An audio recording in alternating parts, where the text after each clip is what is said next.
Hey babies, it's your favorite host, Mr. BMG, back at it again with another episode. Let's get into it. Babies, I hope you've had an amazing week and you have been doing what makes your heart full. I got up to some fun stuff this week and got to go to the Katy Perry concert, which was so much fun. More fun than I thought it would be, to be honest, because we all know Katy Perry was the queen of 2010s pop music and late 2000s. Like, she was a hit maker, you know, hit after hit after hit after hit after hit. She was literally, she's almost comparable to Rihanna with the amount of number one songs and, you know, songs over 1 billion that she actually has, because she understood the formula of pop music and elevated it. So going into this concert, I didn't know what to expect, because I know obviously she's a legacy artist, she's been around for a while. So I wanted to see if, you know, is it going to be a lazy tour, in the sense that, is this going to be a tour where she's kind of not really going to do much and she's just going to rely and rest on her legacy and that'll be the whole show? Or is it going to be a show where she's kind of trying to prove the fact that she is still that girl and she's still popping? And I was pleasantly surprised to see that the tour was more so about the fact that she's still that girl and she's still popping, and she really is still making moves. So really, really enjoyed Katy Perry's concert, and I thought it was very special. What made the Katy Perry concert special was how she's still very invested in the presentation of her craft. So obviously she's touring with Live Nation, and Live Nation has a great budget, right? So the set will be, you know, something to do, you know, the costumes will be something to do, and, you know, the graphics, the content, the props, those will also be something to do. And basically, I was impressed by how it looked like there was some investment in her concert, in the presentation of her concert. You know, the theme was obviously kind of lifetimes, but also more to do with a futuristic telling of that story. And so you use essentially the backdrop of her set was, you know, that image of those TVs, small and large, that are sort of old, stacked all together into kind of like a collage. They kind of did that with her set backdrop, and so it kind of looked very sort of futuristic in the sense, because that, whenever you see a room with like lots of TVs stacked together in like a collage, it's always in like a dark room, but it's always some sort of genius-minded person who's seeing and observing everything, and it kind of shows the interconnected of things, right? The lifetimes of things and the evolution of things. So there was definitely an emphasis on technology, on moving forward, on, you know, the futuristic ideas of pop stars. It almost felt like it was an AI version of her performing at the concert, which I think was somewhat the point, you know, that maybe perhaps in the future, you know, musical artists will be replaced by AI versions that look just as real, or robots that look just as real, and perform and sell and can hit high notes and can literally be told to do anything that the programmer wants it to do, can feel real and relatable. So it almost felt like she was kind of telling a story of the future of music, but also where she is now, the fact that she's willing to evolve with it. And that's what I personally loved, just that investment of, you know, I love the investment in the fact that she does not want to stay behind, she wants to evolve, but also kind of in a morbid way, the fact that, well, maybe musical artists may be phased out in the future and it will just be these, you know, technologically generated musicians that will run the world. But yeah, very interesting messaging, and love the set design. I could see there was still investment in her career, and the space was actually like, the arena was actually definitely packed, so you can see that people are still curious about Katy Perry, because she hasn't toured in a while, she hasn't released a lot of new music, and the new music that she has released for some reason hasn't landed with the masses, you know, which is unfortunate, because before I went to the concert, I was obviously getting into my Katy Perry, you know, vibe and listening to some of the music that I've loved from her from the years, and I came across a song that she released 9 months ago called Lifetimes, which is basically the name of the tour, but, you know, it only had 13 million views on YouTube, and I was so confused, because when I listened to the song, I was like, this is dance pop realness. This is everything we want to hear from Katy Perry. This feels new, it feels fresh, it feels like I'm back, and I'm back to win and to succeed. And it was really like a dance anthem, and when I listened to it, I was like, oh my gosh, this really set the tone for just the whole concert experience.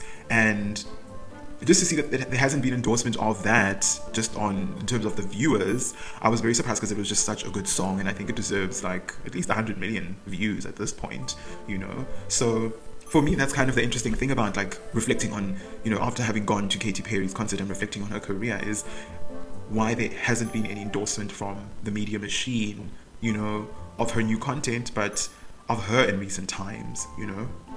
And she is very talented. It just feels like the algorithm, for some reason, it just does not favor her as it did back then. And maybe that just has to do with some other politics that's at play that we don't really know about. But because Katy Perry is really too big to cancel, she's proven herself and stood the test of time and has the following to maintain, her success and maintain her relevance.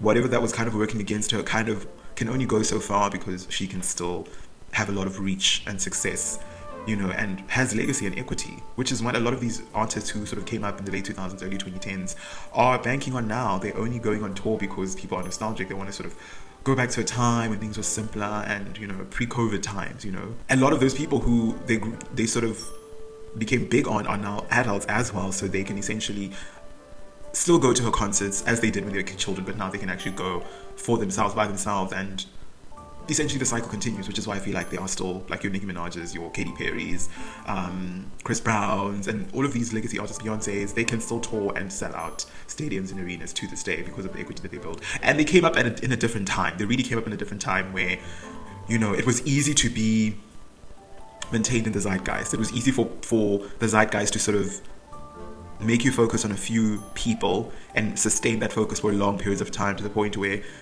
those people feel kin and you can never really forget about those people, which is very different from now, because I feel like there's almost too much information and too much media, to the point where nobody can concentrate on one thing for too long at any given time if it's not doing anything worth concentrating. So the people coming up now have a much harder time of maintaining success and sustaining, their career beyond one viral hit, because there's just so much information and they did not come up in the same times. So to Katy Perry's favor, and just reflecting on her, her concert and that song that only has 30 million that should actually really have 100 million, she still has equity. She really does still have equity, and I want people, I guess, to buy into her content more, because I think she really is one of the most talented pop artists there are out there, and better than Taylor Swift on any given day. Yeah, I said that.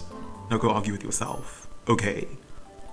Better than Taylor Swift on any given day, and is a better hit maker than Taylor Swift, and she really deserves the endorsement of the industry, but for some reason she just does not have that favor. So Katy, at least I went to your concert, I supported you, still supporting you, girl, because you had many iconic moments, and I'm loving the direction that you're going with your music, and I hope that you sustain it, and I hope that people buy into it, and stop buying into, or stop forcing this mediocrity on us and hoping that we'll continue to buy it, because at some point, people will get tired of the mediocrity that's forced down our throats, and we all know what mediocrity I'm talking about. But yeah, so chat for, I guess, another day. So still maintaining within the musical atmosphere, Arya Starr, a really big up and coming Afrobeats musician, released new music, and this music I feel is very special and might be one of the big songs of the summer.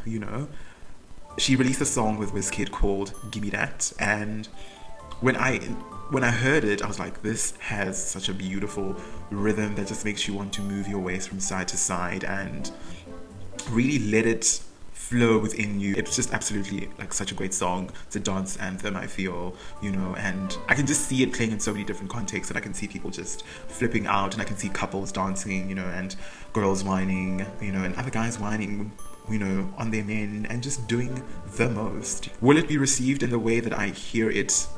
I don't know, right? I feel like Arya Starr's career it's growing. That's probably the best way to describe it. She had the Rush song, which was a big song, and she's had other collaborations with Wizkid. She had Too Sugar, which was a really beautiful song, and she's also collaborated with other, artists such as Tyla, and is really just making moves and, trying to firmly establish her footing within the industry. I think she's done a good job of that. I'm excited to see what she's going to do as she grows within her career, the more music she releases, and the more of an identity that she forms, right? Because I always feel like, when sometimes people know what they can expect from you, you have created a niche, and people keep coming back to that feeling or that look or that atmosphere that you create that's different from something else. So once she establishes her value proposition in the music that she creates and the sound, I think she can really be a big star, comparable to your Tiwa Savage, the work that Tiwa Savage did in the, the early 2010s, late 2000s. She's very talented. I really love that song. Beyond the fact that Wizkid is in it, because, Wizkid is my baby, that's my man. Oh, grrr.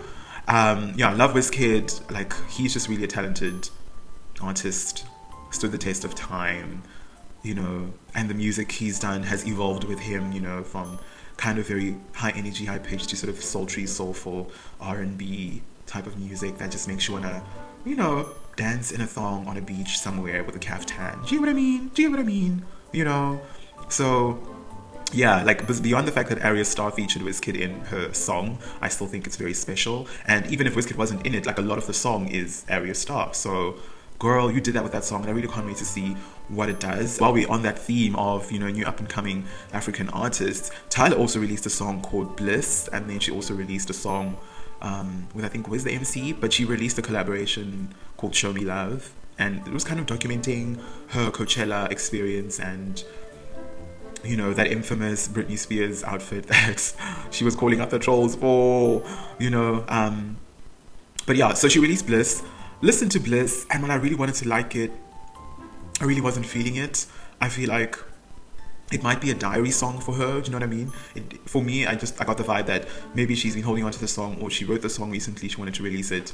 It's deeply personal, and she wants to share it with the world, and so she did, you know. And I feel like, stepping into the shoes of a musician, I can understand how it feels with creating every new song. It's like releasing a new artwork and, you know, throwing it into the world and hoping that it'll survive and people will love it and it'll thrive and all of that stuff. So that's obviously always the intention with the music, with any artist releases. But for me, I guess I wasn't living for the song. And she did say that she is releasing a new album this year. So I'm interested to see what direction she's going to go with the album. She did say, though, that it's going to be a very different direction, you know. And I want to see what direction she's going to go in and if it's actually going to work.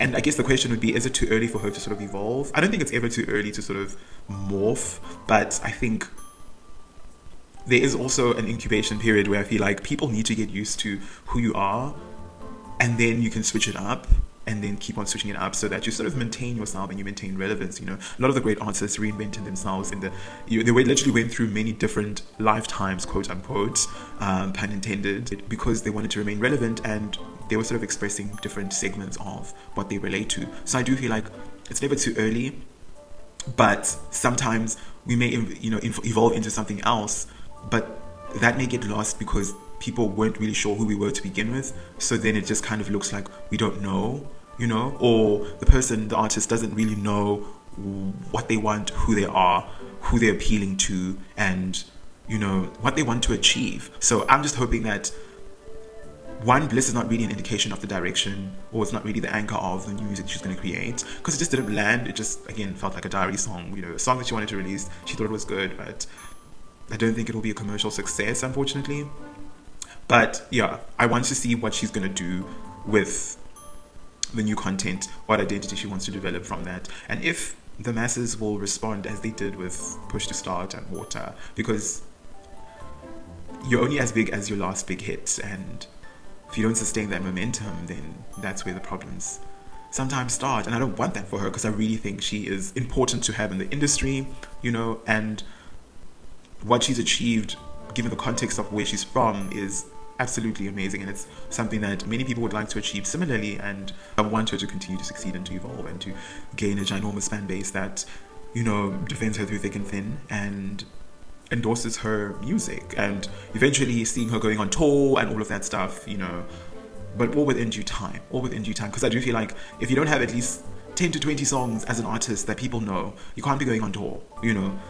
You really can't be going on tour, because how are you going to fill up that hour and a half, 2 hours performance time if you don't really have a lot of songs people know? And that's why, like, I guess relating it to Katy Perry, but two different apples and oranges, she can tour for the next 20 to 40 years because she has 10 to 20 songs people will always know because they were so big, you know, and so viral, and people always feel the need to reminisce, you know, in that. So I do feel like she just needs to build her portfolio and really grow from that, and from growing from that, you know, give us the content that we all want, because I want to see Tyla succeed.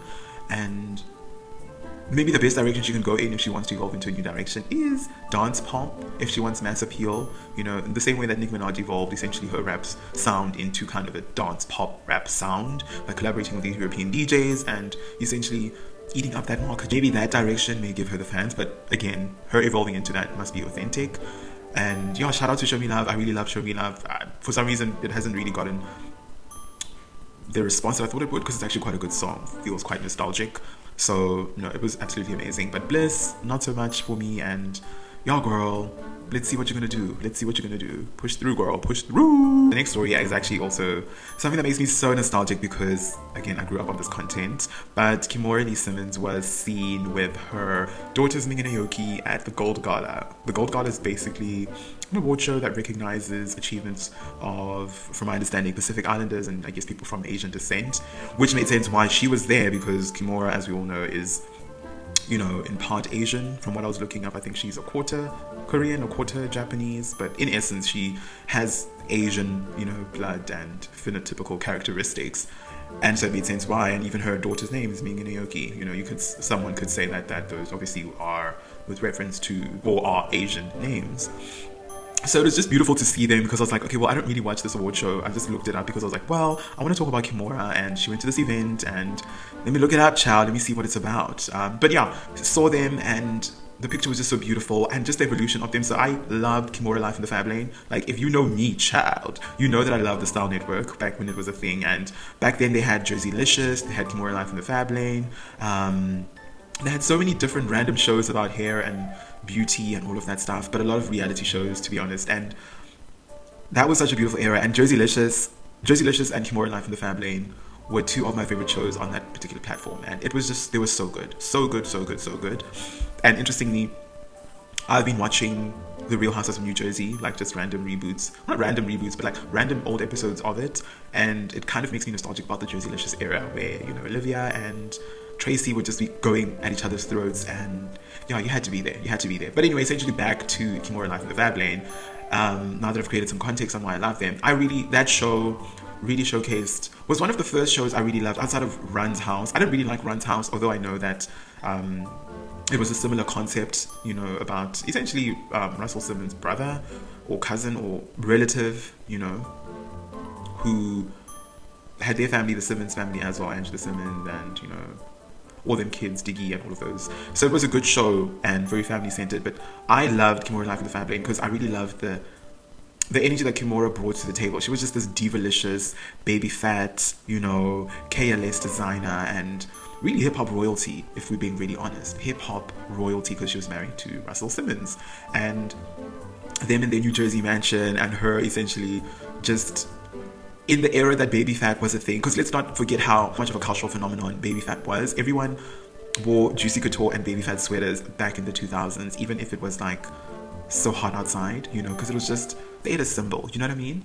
And she was a part of creating that culture. That's why I call her hip-hop royalty, because, so many girls wanted to dress in baby fat and be in baby fat fashion. So, and the angle of her family, just her obviously being separated or divorced from Russell, taking on New York City, and the growth of her daughters in that process, and then eventually her moving to LA, and dissolving some of the companies that she had, in New York City to form a new life. And the luck that she really has had, Kimora has had so much luck with men. In general, she was with Jaimin Honsu, who then they had Kenzo, and then she was with that Goldman Sachs billionaire dude, who I'm not sure if they had a kid, but they may have had a kid as well. She's had other kids after Russell, and just that angle, I think people are curious, to be honest, to see where her life is at. And the reason why I wanted to talk about them was because I wanted to relate it to how interesting her show and the dynamic of her family was back when she lived in New Jersey, to, what her life is like now. Like, her daughters literally all look like supermodels. They just look like 3 supermodels. And I would be interested to see a show where we catch up with her, what's been going on with her life since all of that. What does she do now? People don't really know much about Kimora at the moment, except for the pictures that pop up here and there. But what does Kimora do now? And how do her daughters fit into her life now? What are they doing? What lives have they, forged for themselves? And they're probably also very interesting lives, because I know that we've seen stories of Aoki dating that older sugar daddy dude, which I guess in some ways was kind of mimicking her mom's life, because she, like, let's be honest, Kimora was kind of like a sugar baby to Russell. She was a model, beautiful, met a rich man, married her. So I feel like it was kind of bound to happen that Aoki was gonna, mess around with some rich dude, So yeah, like, I want to see that playing out on TV. Like, what is going through Aoki's mind? What is her general taste in men? What is the status of that relationship? What is the status of the relationship with their father? And I think there's a lot of pent up demand for Kimora, and I do feel like I'm pretty sure that I'm not the first person who wants to see her back on TV, you know. But I think it's more so maybe her getting the right deal or coming at it from the right angle. There were rumors that apparently she was approached to join the Real Housewives of Beverly Hills.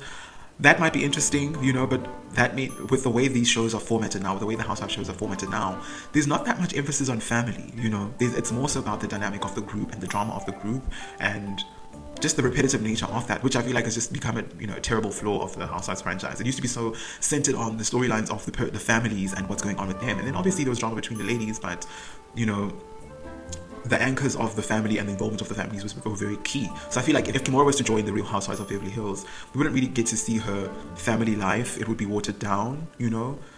And I think we want to see her family life. We don't necessarily. I mean, I guess it would be interesting to see her play off other women, but I almost feel like she's above that whole Real Housewives drama. We just want to see her in her family life and what she's doing, what businesses she's running, you know. And what the daughters are doing, because the daughters are at the age where people are very interested. They're in their 20s, right? So, or I'm not sure how they are now, but they should be in the 20s. So people are very interested in what they're doing because I know that they're living fast because they're in their 20s. So what are they doing? You know, what is going on? So Kimora, you and your daughters look stunning. We definitely want to see another show from you. What that show will be remains to be seen. Should she join the Beverly Hills Housewives? Not really. The Housewives are just kind of like, you know, going downhill. So I don't think she should join Housewives. But we want to see you on a platform, and y'all, girl, you look good. You look good, and so do your daughters. Period. So the next story I want to get into is still within the reality realm, you know, family angle. Kylie Jenner has a new man in her life, Timmy Tim, and they were spotted at some premiere or festival in Europe, and essentially kind of became red carpet official, you know, on that platform. It's interesting how she kind of did not really choose the Met to do that, although the whole family was there. I wonder why. Maybe just because the press is not as vicious in Europe as here. Although now everyone knows about it, so what was the point? I think it would have been maybe a bigger statement if they had a moment there on the red carpet, you know, at the Met. But anyway, she has a new man. Kylie's never really been one of my favorites. I guess I'm speaking about her because the story just popped up and I was like, well, maybe it'll be interesting to talk about it, you know, and her relationships have never been like so fascinating. Even when Kylie was the Travis Scott Tiger, she just never had the personality for television per se, although she has such a huge following, which somehow I just never understood why. Because I still don't follow her to this day. Like, I literally don't follow her to this day because I'm just like, well, another overrated girl, but she's benefited from the fruits of the labor of that Kardashian name that she couldn't help but be famous, essentially. And obviously she's got that whole cosmetics brand, but I do feel like her becoming a mother kind of threw a spanner in the works of how she was marketed to the world. She was kind of marketed as a little girl, you know, and who's making moves and who has, I guess, a massive appeal to like a lot of white girls within society. But when she became a mom, I think that kind of forced her to mature quite quickly. And in forcing her to mature quite quickly, that demographic that she may have been appealing to may have been lost because a lot of them probably don't have children and they can't necessarily relate. So why I say that is because yes, being in a relationship and kind of publicly coming out with that is somewhat maybe a ploy to keep her relevant and keep her name out there, you know? Because she doesn't really do much on the reality shows. I don't even think she's on it because I've watched the Kardashians on Hulu at some point. But we never really see her there. We didn't really see her on the old one on E that much, you know? But maybe they're like, well, let's keep people talking about you because people have not been talking about the Kardashians and Jenners for a while, you know. So good for her if the relationship is genuine, right? Good for her, and if it's not just a publicity stunt, and it's very much a departure from the guys that she's been dating in the past, you know. I mean, there is a saying, once you go black, you don't go back. So I'm very surprised that she went to Timmy, to be honest. But also maybe Tiger wasn't her first man, you know.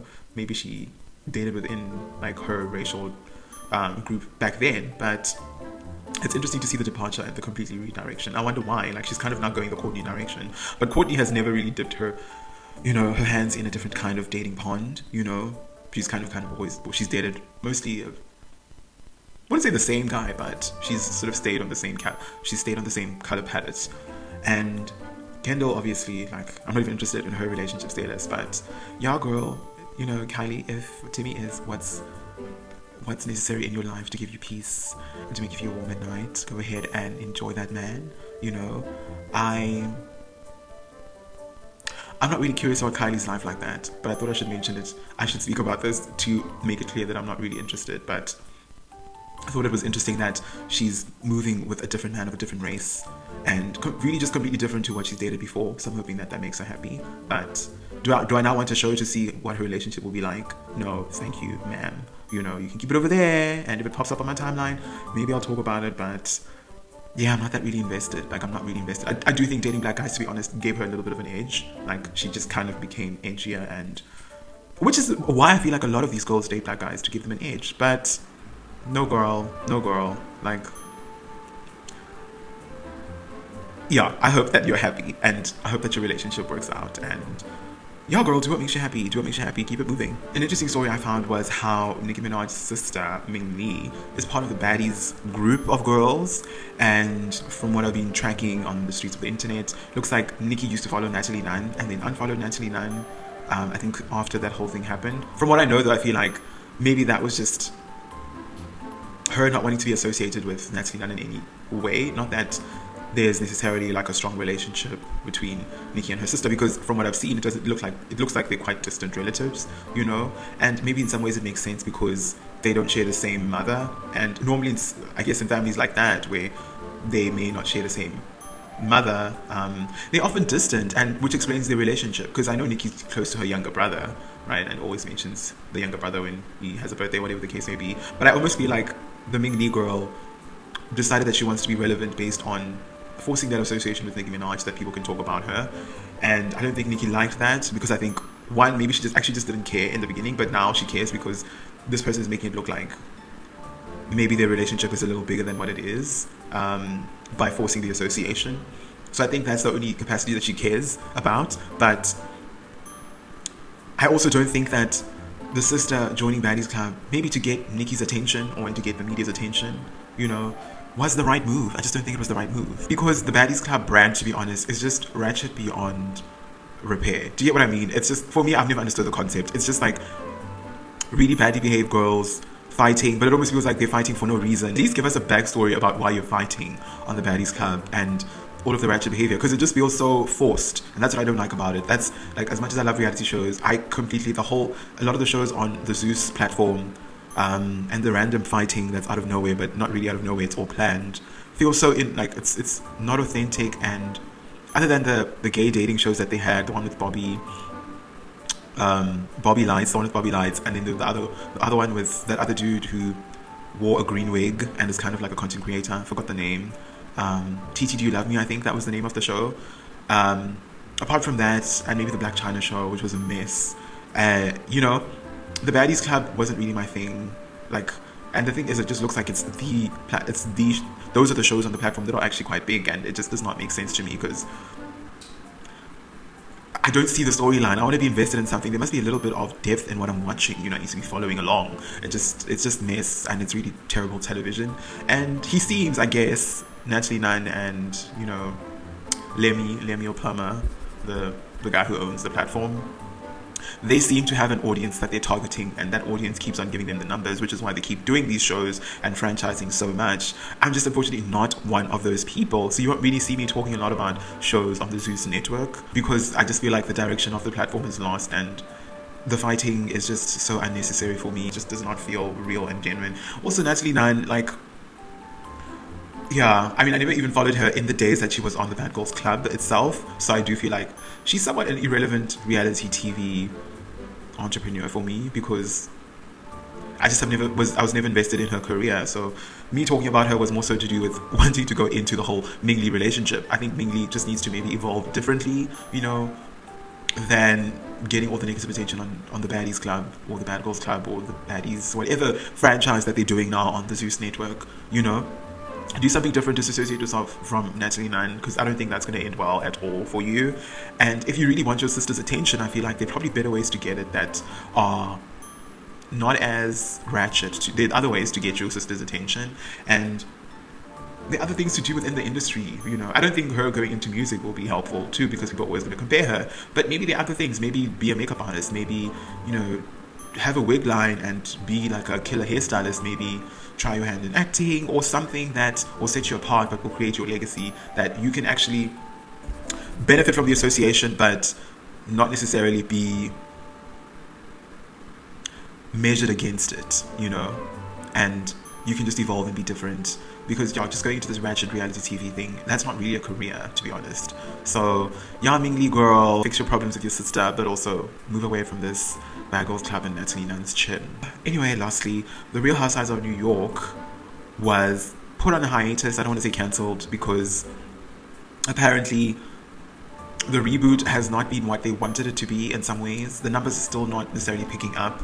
So they essentially had a reboot to see if they can revive the show. The reboot flopped. They went a very different direction on the reboot, because they sort of casted a very, I guess, a cast that you would typically expect would be a New York City cast. So people that work in fashion, people that dress well, lots of queer people on the platform too, and mixed races of people, which I like. There are many different people.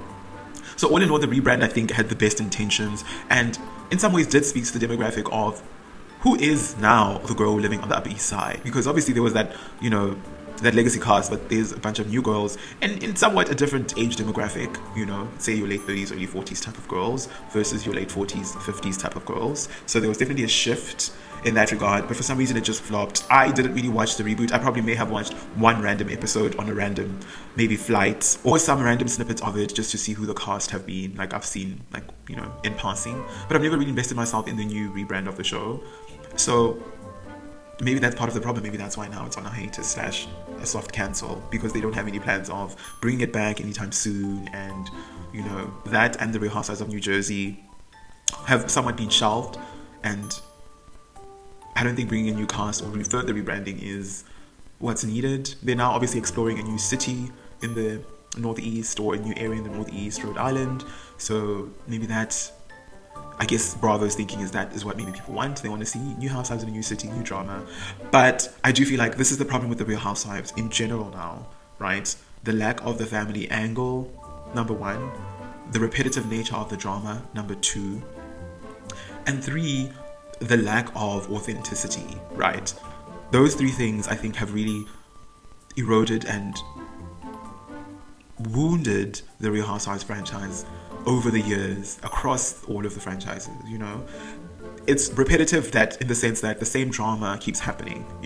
It's becoming a pattern that people are sort of getting over, and that was always the formula, right? So create conflict, apologize, be nice for a bit, rinse, repeat, do the same thing, do the same thing, do the same thing, do the same thing, do the same thing. So it becomes very repetitive, and people get bored of it because there's nothing new to that drama, because it just keeps happening. So there was no reinvention. It just became complacent, and the lack of the family angle, which was key to the success of the Real Housewives franchise, also disappeared. It became all about the group, and when drama dragged out for many seasons is still there, instead of, yes, these girls may not all get along, but they all have these families that anchor them, and they've got real issues in those families that make the audience so interested in them, and seeing,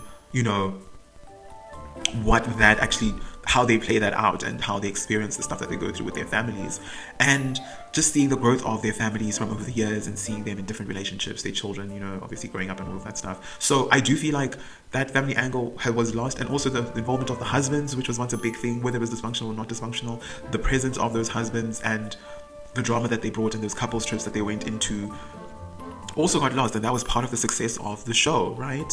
We want to see the family dynamic. And I guess speaking to the third item, on why it hasn't really been a thing, is the lack of authenticity, which ties into the fact that they're not really showing their families, which means there's a lot of stuff they're hiding that they're only telling us in a second-hand, account. Like, you're telling us about it, but you're not showing us how it happened, So the messaging gets lost. The story is not as strong as it could have been if we saw it, even if you reenacted it, but if you're telling us in a conventional, we don't care. We didn't see it happening, no matter how juicy it is, and also maybe it becoming too performative. So in the sense that a lot of the people that they're bringing on in these shows have watched the show and have a lot of people that they can reference, in terms of what they found to be successful on the show. So when they get onto the show, they're not necessarily being who they are, and because of that, it becomes performative, and they sort of are saying things for the effect of being on TV and to see how it'll land, but not their natural responses. And it just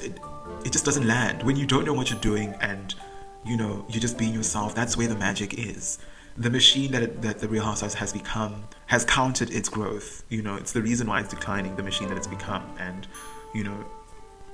the lack of authenticity, because it's all the same if you think about it. It really is all the same, and we don't want to see that it's all the same. We want to feel like we can watch the show for a different reason, and new, fresh, original storyline. So, I don't know. Could this hiatus / soft cancellation of the Housewives of New York City, and also New Jersey, be somewhat the writing on the wall that the Housewives franchise is slowly decaying, and maybe 5 years from now may not exist at all? There'll be a completely new concept that people are experimenting with. Maybe it could be. Everything has its time, and maybe the time of the Housewives, I don't know if that's still, I don't know if the clock is still ticking. We don't really know. Let us know in the comments what you think about, the cancellation of the Real Housewives of New York City, and if you think the era of the Housewives is over, because it'll be interesting to imagine a world of reality without the Real Housewives of anything, to be honest. And I liked the old New York City Housewives. I think it was wonderful. The Bethany Frankel days, Luann de Lesseps, Ramona, Jill, Zarin. Those were really epic days of Housewives of New York. But that really only lasted, I'd say, 4 seasons. And the energy also changed. So when I watched The Housewives of New York, it was only in that era, and it was great television. But again, they didn't know what they were doing. They were experimenting. They were like literally the second franchise of the whole chain. So of course they're going to give us great television, because they don't know what they're doing. Now that everyone thinks they know what they're doing, or thinks there's a right way to do something, that's where things are going wrong. When there's somewhat a formula, but there really shouldn't be a formula. So to be honest, that's the root of the problem. And maybe dissolving the whole franchise, dissolving the Real Housewives franchise, may be what helps it to evolve to something new and get into another experimental phase. I want Bravo to maybe get into another experimental phase of reality and let people go on a show, let them not know what to do, and let them create magic. And let us enjoy it while we can. And when it's no longer fun, let it go. Anyway, babies, I hope you enjoyed this episode of The Messiest Bitch on the Internet. Be sure to like, comment, and subscribe, and also follow us on Instagram at BigMoneyEntertainment_, and I'll see you again on the next one. Bye!